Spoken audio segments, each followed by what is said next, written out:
Alhamdulillah. Ya Allah ya Nabi Muhammad sallallahu alaihi wasallam wa ala alihi wa ashabihi ajma'in. Hadarati walidina wa ummahatina wa ajdadina jaddatina li mashayikhina wal muallimina wa li asatizatina wa jami'al mu'minina wal mu'minat wal muslimina wal muslimat al ahya'i minhum wal amwat lahum al Fatihah. أعوذ بالله من الشيطان الرجيم. بسم الله الرحمن الرحيم. الحمد لله رب العالمين الرحمن الرحيم مالك يوم الدين إياك نعبد وإياك نستعين اهدنا الصراط المستقيم صراط الذين أنعمت عليهم غير المغضوب عليهم ولا الضالين آمين. الحمد لله الذي أحيانا بعدما أماتنا وإليه النشور. الحمد لله الذي رد علينا أرواحنا وعافنا في أجسادنا وأذن لنا بذكره. الحمد لله على نعمة رمضان. الحمد لله على نعمة الإيمان والإسلام. الحمد لله الذي جعلنا من أمة رسول الله صلى الله عليه وسلم. اللهم صل على سيدنا محمد وعلى آل سيدنا محمد في الأولين والآخرين وفي الملأ الأعلى إلى يوم الدين. أما بعد. واشرح لي صدري ويسر لي امري واحلل عقدة من لساني يفقهوا قولي. سبحانك لا علم لنا الا ما علمتنا انك انت العليم الحكيم. لا حول ولا قوة الا بالله العلي العظيم. اما بعد. Dikasihi Tuan Imam dan semua jemaah surau yang dirahmati Allah Ta'ala, bersama kita dalam kuliah subuh pagi 26 Ramadan.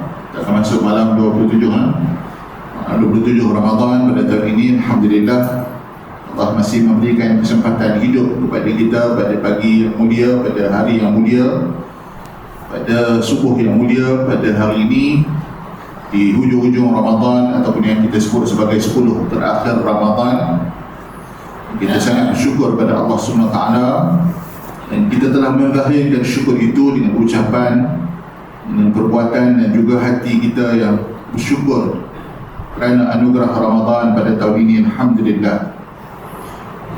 Dan selawat dan salam kita lanjutkan kepada baginda Rasulullah sallallahu alaihi wasallam, ahli keluarga dan para sahabat Rasulullah. Mudah-mudahan mereka menjadi insan yang telah ditunjukkan Allah menjadi ikutan kita, sebaik-baik contoh dan teladan kita di dunia, dalam kehidupan dunia ini, demi mencapai keselamatan dan kebahagiaan di akhirat. Pada hari ini kuliah subuh kita tak baca kitab, kita buat tajuk umum saja, dan kita sentuhlah berkenaan dengan Ramadan dan muhasabah Ramadan kita yang akan semakin hari semakin menuju kepada penghujungnya.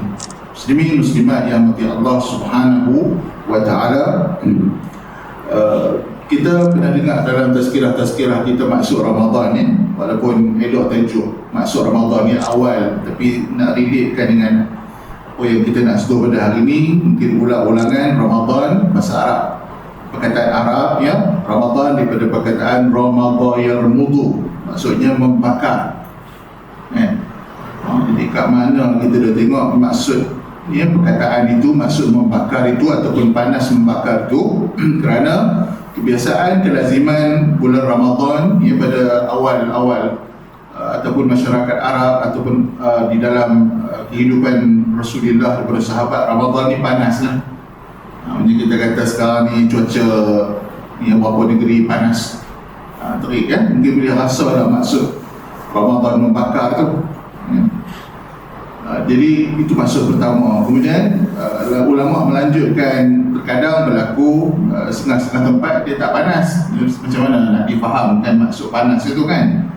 Maka para ulama mengambil juga maksud yang kedua, maksud majazi daripada maksud Ramadan itu. Antaranya Al-Imam Al-Qurtubi dan ulama-ulama yang lain, mereka mengambil maksud yang kedua. Summiya Ramadan, dinamakan Ramadan li'annahu yarmuduz zunub, kerana dia diharapkan membakar dosa-dosa kita. Maknanya dia ambil maksud yang kedua, makna majazi jadi ini yang inilah kita harapkan yang kita harapkan Ramadan maksud yang kedua, membakar dosa-dosa kita. Dan isu salah satu daripada rahmat Ramadan, Allah nak jadikan dosa-dosa kita dihapuskan. Jadi itulah yang maksud dia. Kemudian tuan-tuan muslimin muslimat yang dirahmati Allah SWT, bukanlah kata sepanjang masa di zaman Rasulullah itu, kita cerita zaman dah Allah fardukan puasa ya, kepada umat Islam pada tahun berapa? Tahun kedua hijrah kan, Nabi start puasa kan. Pada tahun kedua sampai wafat Nabi puasa bersama para sahabat selama 9 tahun sampai wafat Nabi kan. Dan Nabi ada sebut, saya tak pasti dalam 9 tahun ni pernah berlaku tak pertukaran musim ataupun jadi musim sejuk. Wallahualam, saya tak tahu ya, saya tak dapat cek. Tetapi Nabi sebut ni maknanya berlaku pada masa-masa tertentu. Ramadan boleh jadi jatuh pada ataupun berlaku pada musim sejuk.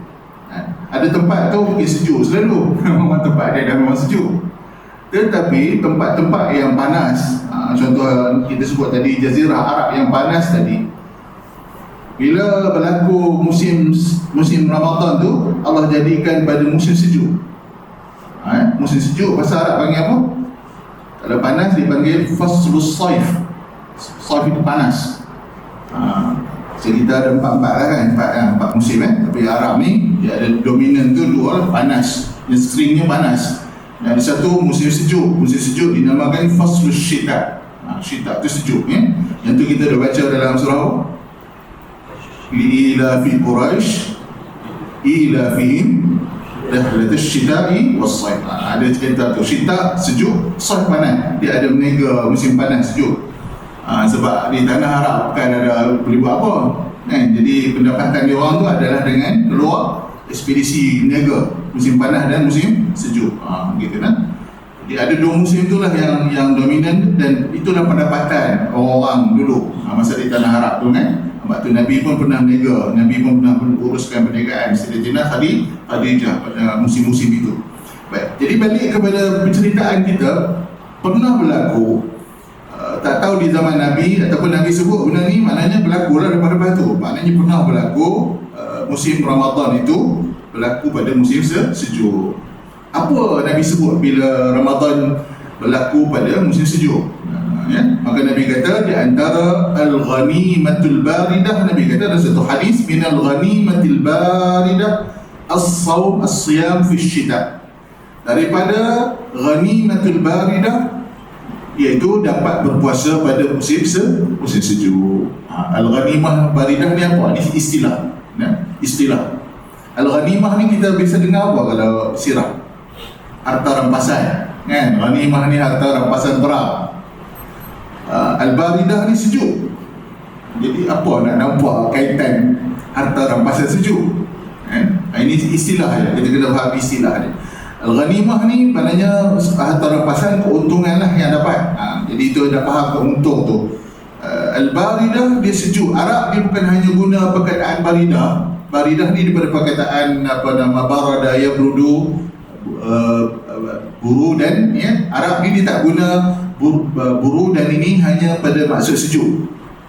Arab ni dia, bahasa Arab ataupun bahasa Quran, perkataan burud ataupun perkataan barada tu juga digunakan juga untuk maksud selesa. Keadaan yang selesa, cuaca yang selesa. Baik. Contoh perkataan barada ataupun burudan ni, kalau siapa kita hafal surah An-Naba contohnya.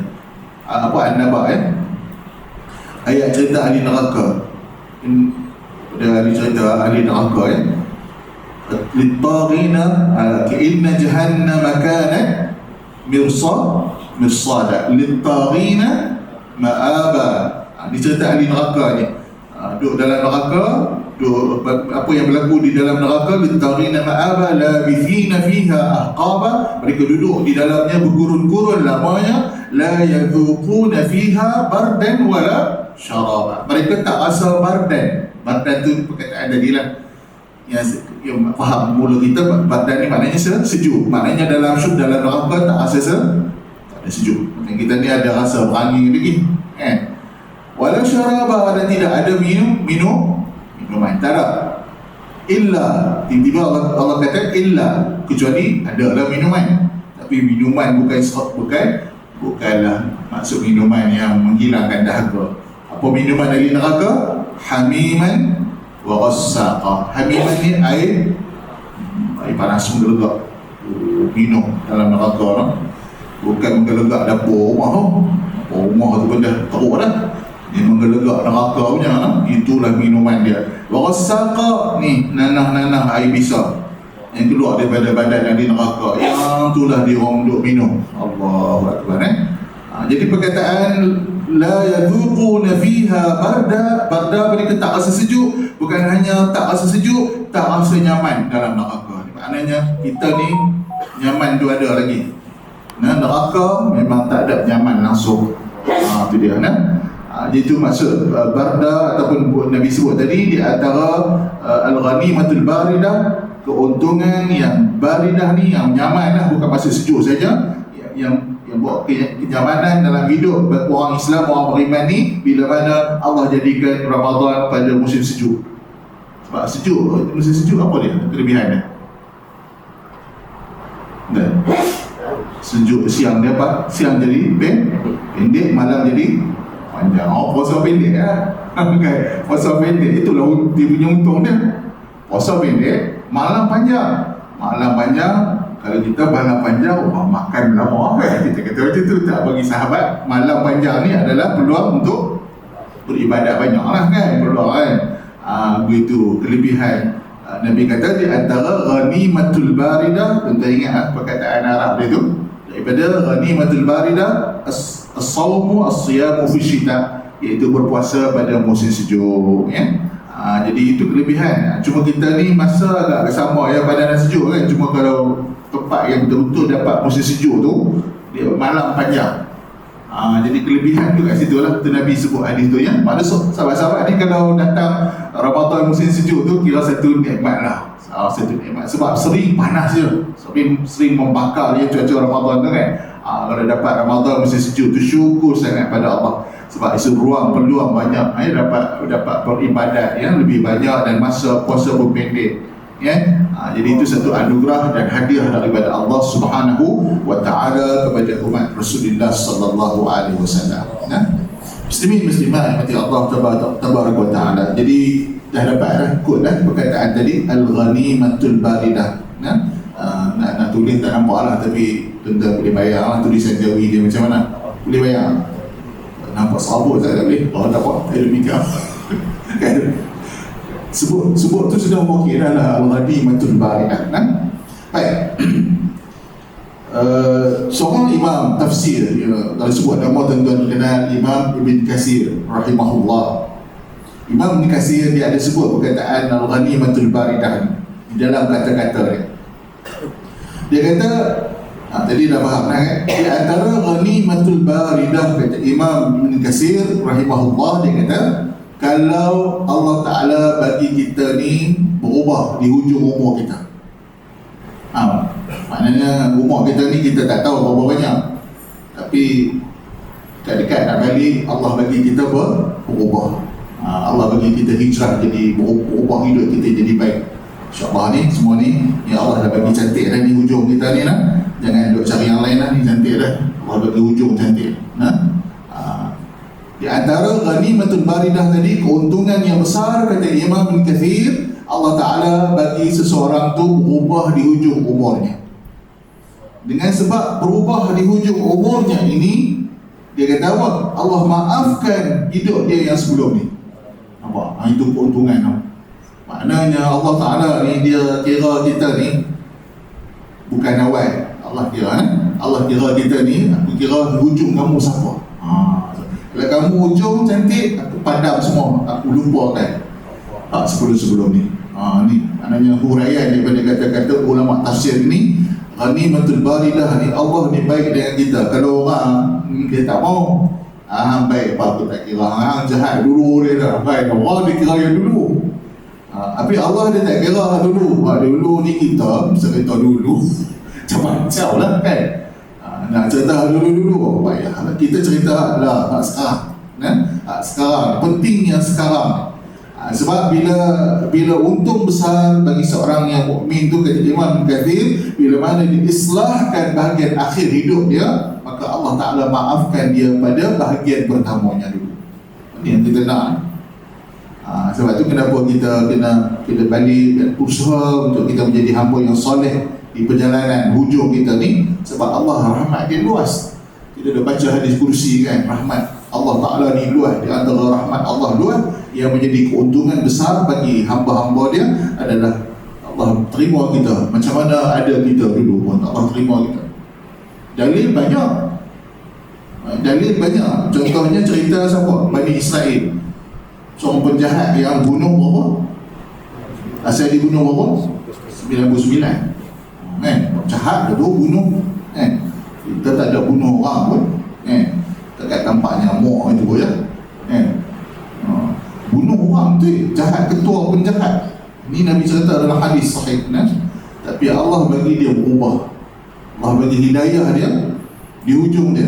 Dia rasa berdosa. Itu kata Allah ni, di antara kasih dia, dia hadir rasa berdosa. Yang tu hidayah Allah. Yang kita takut ni dia tak rasa berdosa. Jadi bila datang rasa berdosa, dia nak berubah lah. Dia cakap pengikut dia, aku ingat dah montir lah, kamu orang aku buat jahat, orang nak sambung aku tak mau lah dia lah. Siapa nak ambil bahagian nak sambung, silakan, aku tak mau ya? Tapi dia duduk fikir macam mana nak berubah ni, mesti kena ada guideline, mesti ada panduan kan. Dia tak ada, dia tak erti apa. Kalau orang kata pergi cari syekh atas bukit, atas bukit tu ada biara kan, dulu-dulu kan, ada ibadah ni, pergi cari syekh tu, tanya dekat dia kan, macam mana nak buat, nak berubah ni macam mana, step-step dia. Pergi dah naik atas tu, naik bukit pertama ni, Nabi cerita tu saya simpulkan, syekh ni tak apa-apa nak raih dia lah. Syekh ni tak apa-apa nak raih dia. Syekh ni hina dia, maki dia kan. Saya ni jahat syekh, saya nak tanya ni, saya nak bukti lah, tak nak buat lah. Ada tak peluang saya jadi orang baik, Allah terima tak saya ni kan. Syekh ni cakap kasar dengan dia, ataupun hina dia ya? Tak, kamu macam kamu memang tak ada harapan lah ya? Memang teruk sungguh ya? Memang tak ada bakal lah macam ni, kamu tak ada guna lah. Ramadan beberapa kali pun tak jalan kan. Syekh ni duduk kata kat dia, dia ambil pedang dia, dibunuh syekh ni. Cukup 100. Kalau aku jahat, biar jahat. Lepas sudah harap dah tak ada apa, bunuh dengan dia. Daripada 99 nak bertaubat jadi 100. Cerita dia macam tu. Lepas tu turun daripada bukit tu dah jadi rasa bersalah lagi. Allah datangkan lagi rasa bersalah. Nak buang TV syekh ni pula satu pula jadi 100 jadi serabut lagi nak berhenti tak jadi berhenti, dia duduk jahat lagi.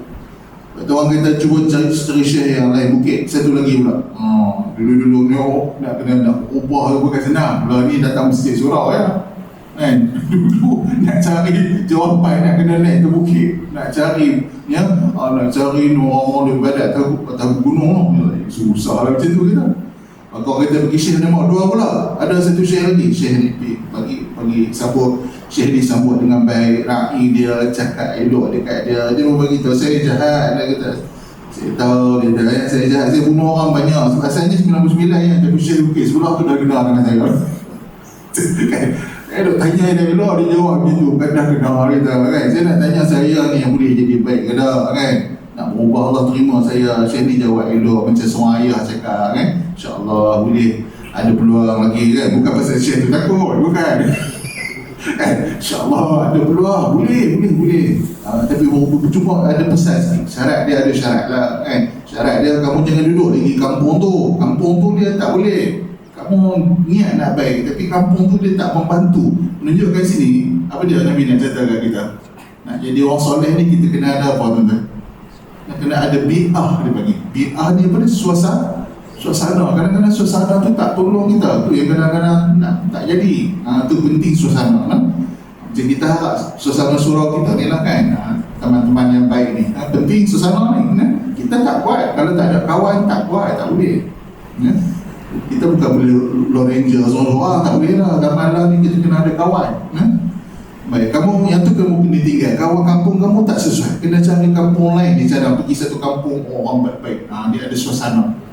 Lepas tu pergilah, maknanya kamu kena tinggalkan kampung tu, pergi keluar daripada situ. Itu cara dia. Maka kawan ni pun kerana dia betul-betul asal dia nak berubah, Allah pun nakkan tengok hidayah Allah, kasih sayang Allah, nakkan dia berubah. Maka dia mulakan bermusafiran. Dia pergi lah.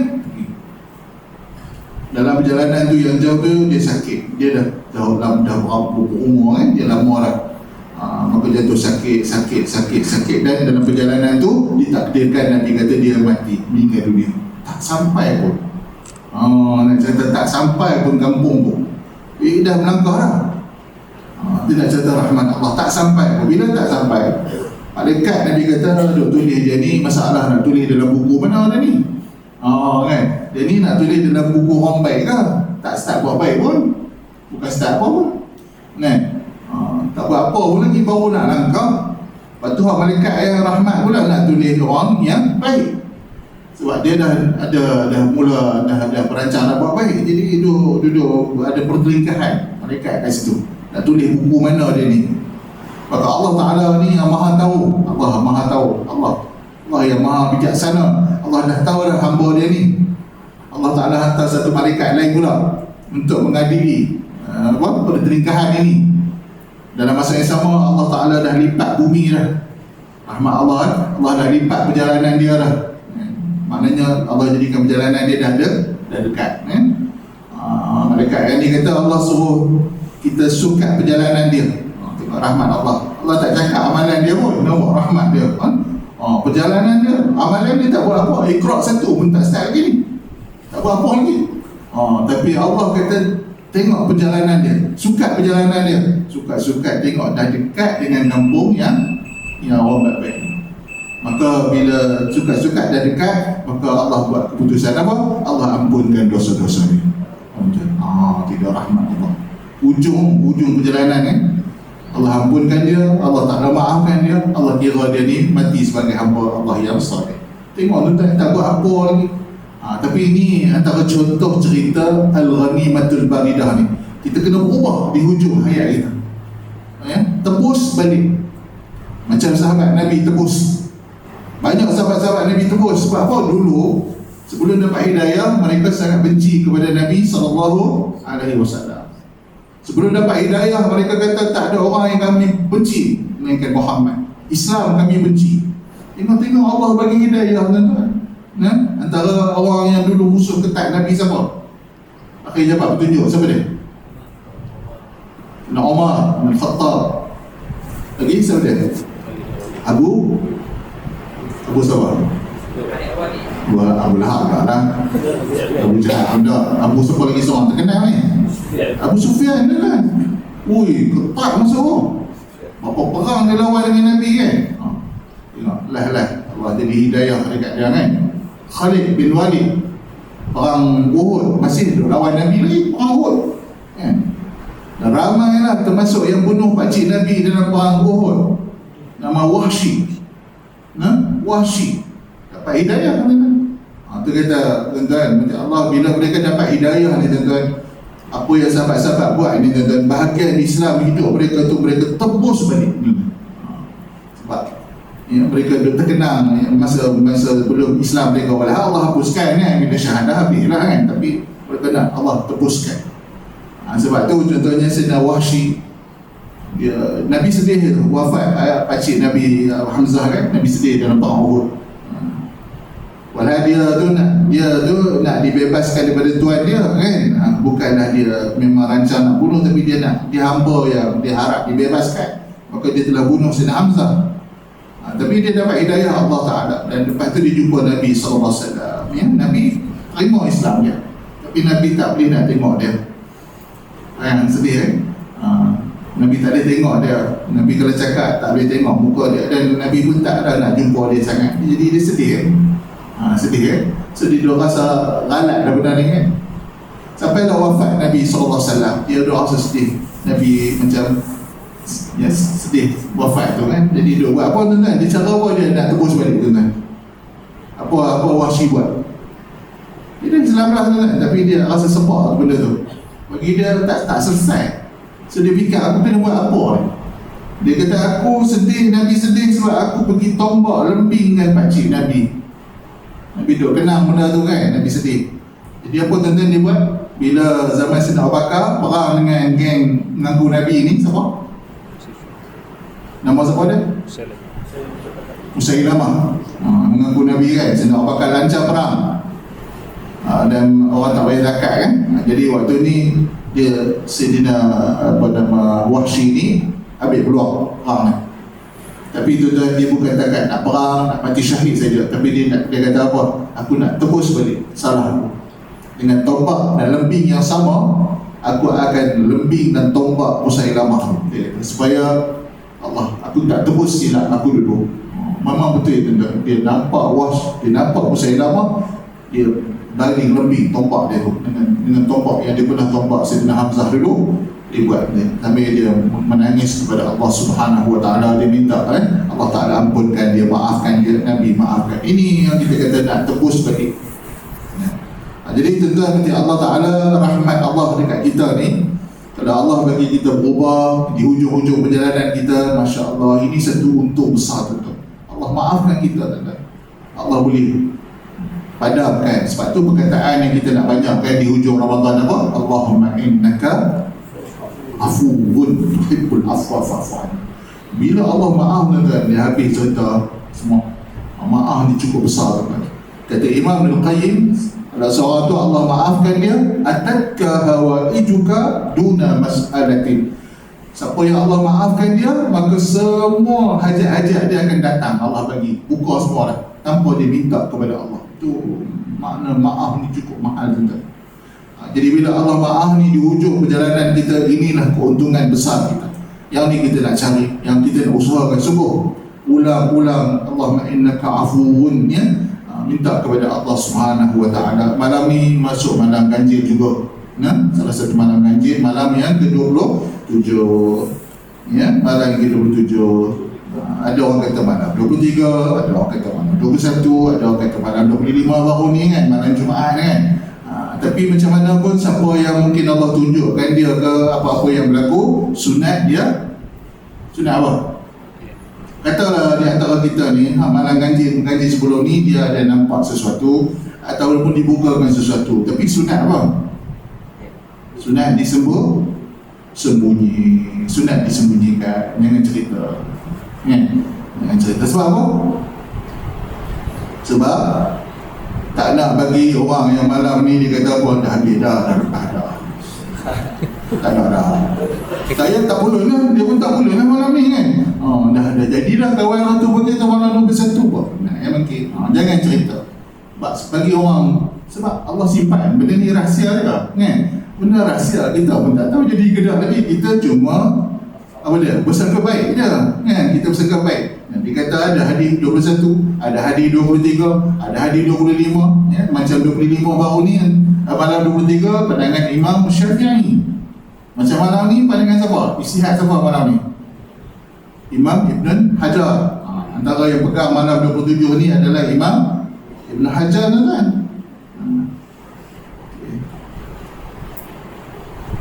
Okey, saya baca sini ya. Antara hadis Nabi, iltamisu lailatul qadar akhir lailatan min Ramadan. Carilah lailatul qadar di akhir malam Ramadan. Okey, masuklah malam ni. Antara sahabat yang pegang 27 ni siapa dia? Ni sahabat ni mungkin pengalaman dia sering dapat 27. Saya sebut nama dia, Ubay bin Ka'ab. Jadi dia jadi pengalaman dia. Boleh, maknanya boleh cari kan. Ada ijtihad dia kat situ. Dia kata apa? Wallah inni la'alamuha wa aksaru ilmi. Aku tahu sangat, dia kata, malam Al-Qadar tu, dan kebanyakan pengetahuanku, dia kata, hiya lailatul lati amarana Rasulullah SAW biqiyamiha. Itu malam yang Nabi sangat galakkan kita qiyam padanya. Hiya lailatu 27, dia adalah malam 27. Ini hadis ni sahabat Nabi ya, riwayat Muslim. Sahabat ni nama dia Ubay bin Ka'ab. Ada hadis Nabi kata taharrau lailatul qadri fi sab'il awakhir ya. Jadi ada riwayat ni, dan yang kata arjah, pandangan yang kuat, kata Imam Ibn Hajar, malam 27. Jadi kita boleh berharap lagi ya. Walaupun ya, ada orang dah bagi pandangan sikit-sikit pada hari-hari yang lalu, sebenarnya masih terbuka ruang ni kepada kita pada malam ni. Bayangkan tuan-tuan, mula dia daripada bila Lailatul Qadar ni tuan-tuan? Kalau kata berlaku malam ni, dia bermula daripada waktu maghrib tu dah start dah. Dah start dah tuan-tuan, sampai matla'il fajr, sampai masuk waktu fajar. Panjang masa tu. Jadi tuan-tuan berharap lah tuan-tuan. Tak ada mustahil tuan-tuan, tak ada mustahil. Tak ada orang kata ustaz ego dapat, tak. Semua orang ada potensi, semua orang. Maaf Allah tu kunci dia. Cari maaf tu. Maaf Allah, maafkan dia. Dan cari kunci dia tu. InsyaAllah boleh.